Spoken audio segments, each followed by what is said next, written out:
Napili isip Senate President si Sherwin Gatchalian atol sa special session kaganihang buntag.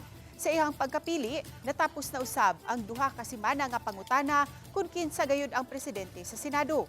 Si Senador Juan Miguel Zubiri maoy ni nominate ang Gatchalian. 13 ka mga senador nga milangkob sa mayoriya libutar pabor kang Gatchalian. Nanumpa sa katungdanan si Gatchalian kang Senador Vicente Tito Soto III. Gideklarar ang quorum sa special session. Human adunay 13 ka mga senador ang nitambong nga naglakip nila ni Senador Francis Cheese Escudero ug Senador Joel Villanueva nga mga sakop kaniadto sa Cayetano Block. Gidawat hinuon ni Senador Alan Peter Cayetano ang bag-ong mayoriya. Gipasalig usab ni Cayetano ang iyahang pagkooperar sa bag-ong leadership sa Senado. Napili usab si Soto isip Senate President pre tempore. Samtang si Zubiri napili pagka Senate Majority Leader. Nanumpa sila sa katungdanan ngadto kang Gatchalian.